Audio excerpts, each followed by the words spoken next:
Hello and welcome everyone to the another video on time series modeling. Now in this video we will be looking at all the metrics that we have understood, theoretically we have understood in the previous video. Now let's implement all those metrics using Python to see how the formulation is different. Okay, so again you can go ahead with prediction or regression metrics also, but they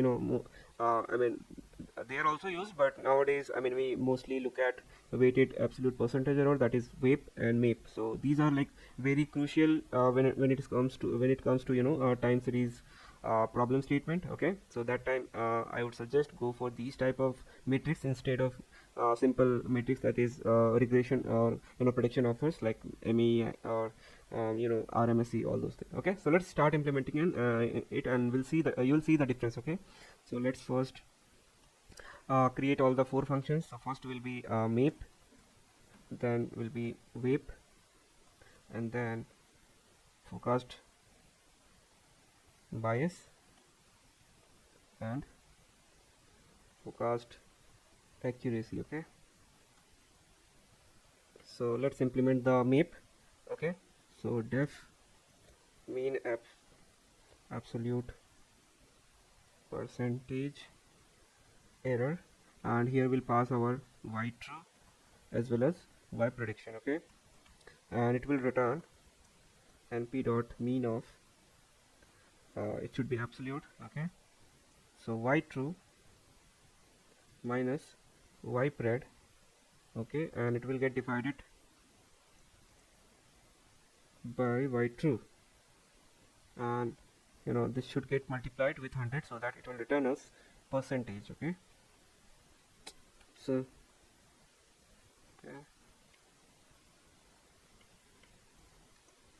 and we are done with MAPE. So let's now create a function for WAPE as well. So it will be weighted average percentage error, and again what we will be passing here, so y true and y pred, as well as there will be a separate argument, that is weight. Okay, and that's why it is called as weight, because we will be applying weights to weights for calculating this error. Okay, so let's pass weight as well. Okay, and it should return np dot sum. It will get multiplied with weight with all the absolute value abs, and here you will be passing the true as well as prediction. Okay, so and it will get divided by y true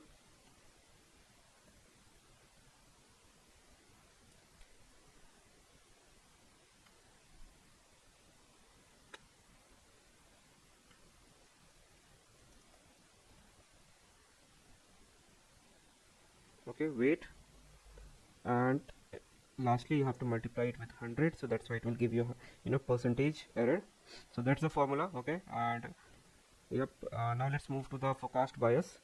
Okay, so we'll create a data and then we will test it out. Okay, so it's not like we won't test, we'll test it out and we'll see the values, as well as I will tell you how to interpret these values. So first of all, let's create the function for forecast bias. So forecast bias will take y true and y pred. Okay, so after that it will return np dot mean of y pred minus y true.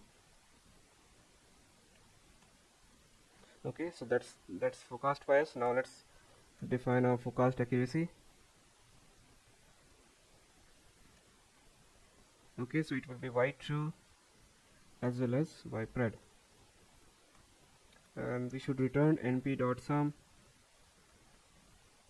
of y true equal to y pred divided by the length of y true and multiply it with 100. Okay, so we are done with all the metrics which is we use on the basis of every day. Now let's create a data set and then let's test all these four metrics that we have created. Okay, so generating sample data.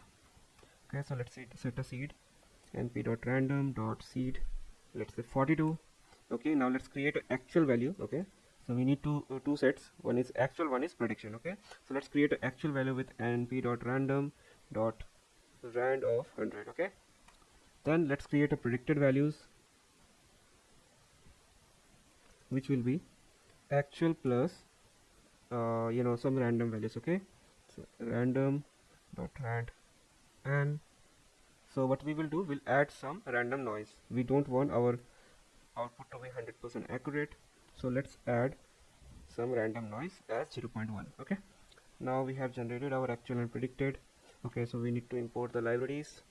So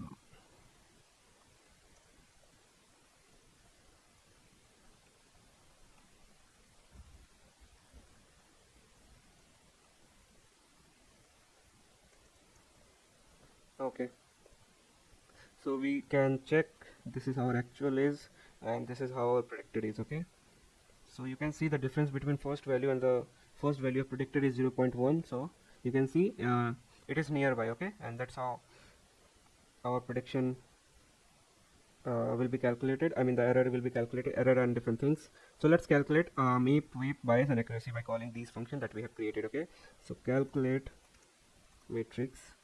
Here we'll call first the mean absolute percentage error. Okay, and we'll pass the actual comma predicted. Okay, let's copy this function, paste it, paste it, paste it. Now change the function only. Okay, so the first one was mean absolute, second one is weighted average, third one is forecast bias, and then fourth one is forecast accuracy. Okay, now let's store these values so that we will be able to print it.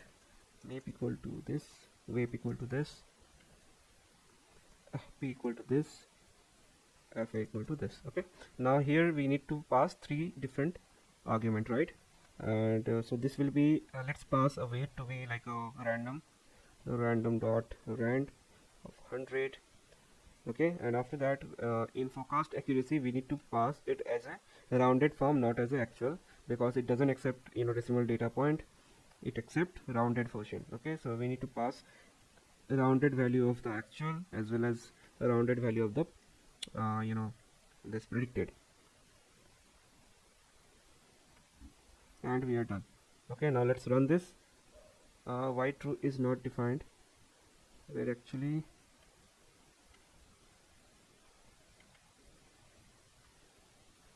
okay,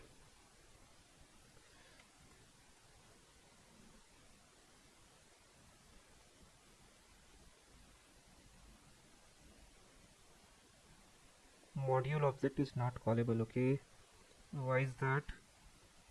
Okay, it should be by mistake I have wrote random, it should be round only. Okay, so let's run this again, and we have all the values. Now let's print all of them. So print, first will be MAPE. Okay, MAPE, let's give 2 decimal point. Okay,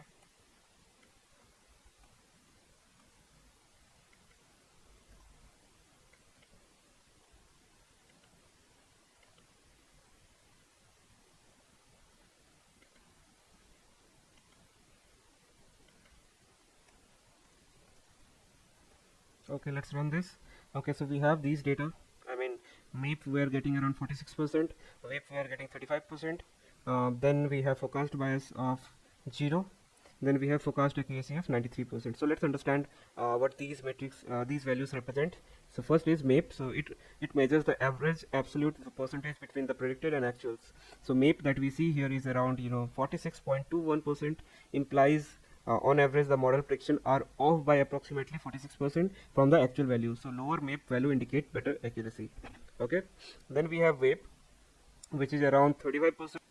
Okay, so similar to MAPE, but consider weight for the different observations. So WAPE of 35% indicate that the weighted average absolute percentage difference between the predicted and actual, like MAPE, lower weight signifies better accuracy. So you can see we have a lower weight than MAPE, so which indicates that we have a good model. Okay, then we have forecast bias. So forecast bias represent the average difference between the predicted and actual value. So a forecast bias of 0 suggests that on average the forecast tend to underestimate the actual value, but the deviation is quite small. Then we have forecast accuracy. So this metric often referred to the proportion of accurate forecast within a certain threshold or measure. So on accuracy, 93% suggests that 93% of the forecast are accurate within the defined criteria. Higher accuracy indicate better overall performance. So that is what it is. Okay. So collectively, the MAPE and WAPE indicate, on average, the model prediction have a relatively high percentage error compared to the actual value, indicating room for improvement. Then forecast bias is close to zero, indicating that close to zero, but it's zero only. So while the model slightly underestimate on average, it doesn't have a substantial directional bias. Okay.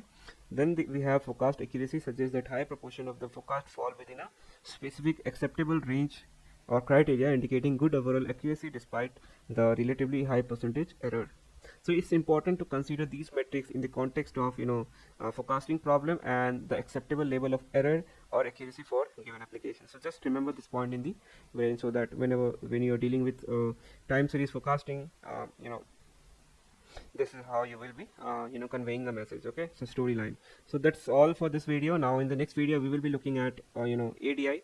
So we'll first understand what ADI is, and then we'll implement it. Okay, so let's see you in the next video. Thank you for joining.